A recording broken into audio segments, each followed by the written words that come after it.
ঈদ আমাদের দোরগোড়ায় কোরআন আসছে।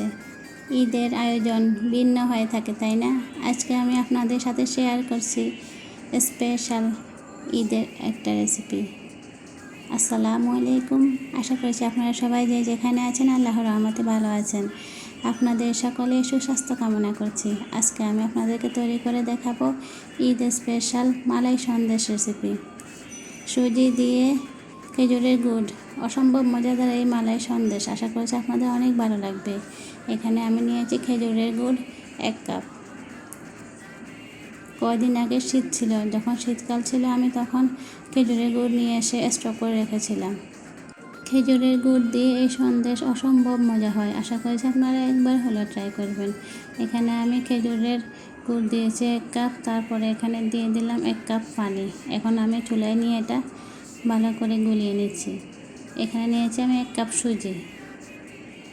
যখন এটা গুলানো হয়ে যাবে, মিশে যাবে একসঙ্গে পানি গুড়, তখন আমি চুলা থেকে নামিয়ে ফেলবো। দেখেন অনেক সুন্দর করে মিশে গিয়েছে। খেজুরের মিষ্টি গ্রান অনেক ভালো লাগে। এখন আমি চুলার একটা ফ্রাই প্যান বসিয়ে দিয়েছি। এর মধ্যে দিয়ে দিলাম আমি 1 কাপ সুজি। সুজি আমি খালি ফ্রাই প্যানে ভালো করে একটু টেলে নিচ্ছি, অর্থাৎ ভেজে নিচ্ছি। 2 মিনিট পরে এখানে আমি এখন দিয়ে দিব ঘি। এখানে আমি দিয়ে দিয়েছি 2 টেবিল চামচ পরিমাণে ঘি। ঘি দিয়ে আমি ভালো করে এখন সুজিটাকে আরও 2 থেকে 3 মিনিট একটু ভেজে নেব। যখন সুজিটা ভাজা হয়ে যাবে তখন আমি চুলা থেকে নামিয়ে ফেলেছি। এখন আমি আরেকটা ফ্রাই প্যান বসিয়ে দিলাম। এখানে আমি দিয়ে দিলাম 2 কাপ পরিমাণ ঘন দুধ। এটা আমি পাউডার দুধ মিশিয়ে পানি তারপর তৈরি করেছি। এখন দিয়ে দিলাম এখানে কনডেন্স মিল্ক 3 টেবিল চামচ। আপনারা আপনাদের পছন্দ মতো দিবেন। আপনাদের হাতের কাছে যদি কনডেন্স মিল্ক না থাকে তাহলে সমস্যা নেই, এখানে আপনারা চিনি দিয়ে দেবেন। তবে কনডেন্স মিল্ক দিয়ে এই মালাই সন্দেশ তৈরি করলে অনেক অনেক মজা লাগে। আমার বাসায় এটা ছিল, আমি এটা বাসায় তৈরি করেছি কনডেন্স মিল্ক। আমার চ্যানেলে দেওয়া আছে, আপনারা চাইলে কেউ কষ্ট করে দেখে আসবেন প্লিজ। এখন এখানে দিয়ে দিলাম গুঁড়ো দুধ 3 টেবিল চামচ।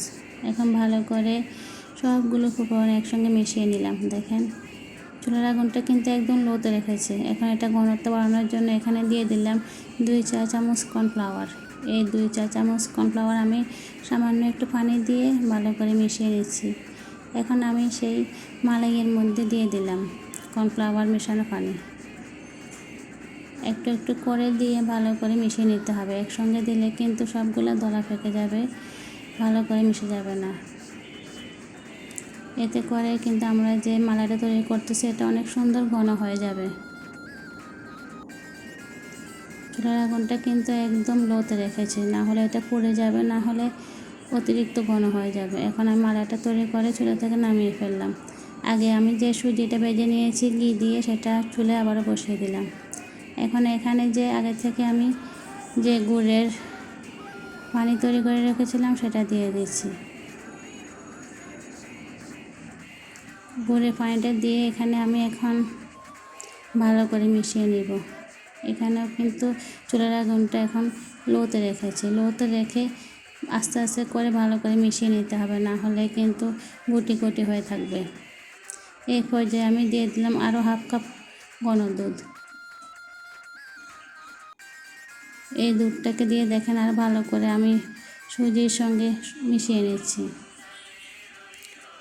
দেখবেন মেশাতে মেশাতে এক সময় কিন্তু 3 থেকে 4 মিনিটের মধ্যে এটা সুন্দর করে ফ্যানের গা থেকে উঠে আসতেছে। এই পর্যায়ে আমি এখন দিয়ে দেব এখানে আরও 1 চা চামচ ঘি। নামানোর আগে যদি 1 চা চামচ ঘি দিয়ে দেন তাহলে কিন্তু এই ফ্লেভারটা, ঘিয়ের ফ্লেভারটা অসম্ভব ভালো লাগে। এখন দিয়ে দিচ্ছি এখানে কিছু কাঠবাদাম কুচি। এখন ভালো করে মেশানো হয়ে গেলে চুলা থেকে নামিয়ে ফেলব। দেখেন কি সুন্দর ফ্যানের গা ছেড়ে আসতেছে, তখনই বুঝবেন সুন্দর করে এটা হয়ে গিয়েছে। এখন আমি এখানে সেট করে নিব। এটা আমি এই প্লেটের মধ্যে সেট করব। এখানে আমি সামান্য একটু ঘি মেখে দিয়েছি। এভাবে করে আমি সেট করে নিয়েছি। দেখেন একটা চামচ দিয়ে সেট করে নিয়েছি। তারপর উপর থেকে আমি যে মালাই তৈরি করে রেখেছিলাম সেই মালাইটা দিয়ে দিচ্ছি। এরকম করে মালাই দিয়ে তারপরে আমি চারপাশ থেকে ছড়িয়ে দেব। দেখেন এটা অনেক লোভনীয়। আর যে খেজুরের গুড় দিয়ে বানিয়েছি না, এতে করে যে খেজুরের গুড়ের ফ্লেভারটা অসম্ভব ভালো লাগে। এই সন্দেশটা অবশ্যই একবার হলেও ট্রাই করবেন। এখন উপর দিয়ে দিচ্ছি কিছু কিশমিশ আর কাঠবাদাম কুচি। এখানে আপনারা চাইলে আরও ড্রাই ফ্রুটস আপনাদের পছন্দ মতো দিতে পারেন। দেখেন, দেখেই কিন্তু অনেক লোভনীয় মনে হয়েছে। হয়ে যাক না, এবারে রেঁধে ভিন্ন একটা রেসিপি আপনারা তৈরি করে এটা নর্মাল ফ্রিজে 7 দিন আগেও তৈরি করে রাখতে পারবেন। একটা বক্সে ঢুকিয়ে রেখে দিবেন, তারপর ঈদের সময় আপনারা সার্ভ করতে পারবেন। ঈদে যখন গেস্টরা আসবে তখন আপনারা ফ্রিজ থেকে নামিয়ে ঠান্ডা ঠান্ডা এটা সার্ভ করতে পারবেন। দেখবেন সবাই আপনার প্রশংসা পঞ্চমুখ থাকবে। ঈদের সময় নতুন একটা রেসিপি আপনারা তৈরি করে সবাই খাওয়াবেন, নিজে খাবেন।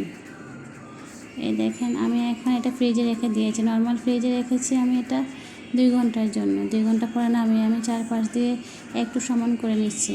সমান না করেও হবে, তারপরে আমি সমান করে নিচ্ছি দেখার সৌন্দর্যের জন্য। এখন এই সন্দেশটা সুন্দর করে আমি কেটে নিব। স্কোয়ার শেপে আমি কেটে নিচ্ছি এটা। আসলে এটা অনেক মজাদার হয়। আপনাদের যদি কারো হাতের কাছে খেজুরের গুড় না থাকে, এখন তো কোনো সিজন না, যদিও আগের থেকে বাসায় শীতকালে সংরক্ষণ করে না রেখে থাকেন, তাহলে চিনি দিয়েও করতে পারেন। তবে আমার মনে হয় খেজুরের গুড় দিয়ে করলে এটা অসম্ভব মজা হয়। দেখেন কি সুন্দর হয়েছে। এই যে খেজুরের গুড় দিয়ে সুজির মালাই সন্দেশ। মালাইটা দেখেন কি সুন্দর পারফেক্ট হয়েছে। আসলে এটা দেখেই কিন্তু অনেক লোভনীয় হয়েছে আর খেতে অসাধারণ হয়েছে। আমি আশা করব আপনারা এই ঈদে অবশ্যই এটা একবার হলেও ট্রাই করবেন। অতিথি আপ্যায়নে এটা কিন্তু চমৎকার। এটা আপনারা দেখেন এভাবে পিস করতে পারেন, ছোটো পিস করতে পারেন, যে কোনো পিস করে আপনারা নর্মাল ফ্রিজে রেখে দেবেন। আমার পাশে আমার ছোটো মেয়ে দাঁড়িয়ে আছে বরাবরের মতো। ও আসলে আমার সাথে থাকে, বেশিরভাগ সময় ও আমার সাথে থাকে। মাঝে মধ্যে একটু বিরক্ত বোধ করি, তারপরও যেহেতু আসলে অপছন্দ করে আমি যে ভিডিও বানাই, এগুলো অনেক পছন্দ করে। এখন আমি ওকে একটু খাইয়ে দিব, দেখি তো কী বলে। আসলে খেজুরের গুড় দিয়ে তৈরি করেছি তো গ্র্যান্ডটা কিন্তু পুরো বাসা মোমো করতেছে। আর এটা কিন্তু অনেক লোভনীয় হয়েছে, একটা ডেজার্ট, পারফেক্ট ডেজার্ট। দেখেন আমার মেয়ে কি খুশি হয়েছে, আঙ্গুল দেখাচ্ছে, বলতেছে আমার অনেক অনেক মজা হয়েছে। ওকে একটু দিয়েছিলাম। আসলে এটা অনেক মজা হয়েছে। আর যেহেতু ফ্রিজ থেকে নামিয়েছি, ঠান্ডা ঠান্ডা খেতে কিন্তু অসম্ভব মজা। দেখেন আমি একটু খেয়ে নিয়েছি। আসলে এটা দেখতে অনেক মজা, খেতে অসাধারণ। আশা করছি আপনারা একবার হলে ঈদে ট্রাই করবেন। সবাই অনেক ভালো থাকবেন। আল্লাহ হাফেজ।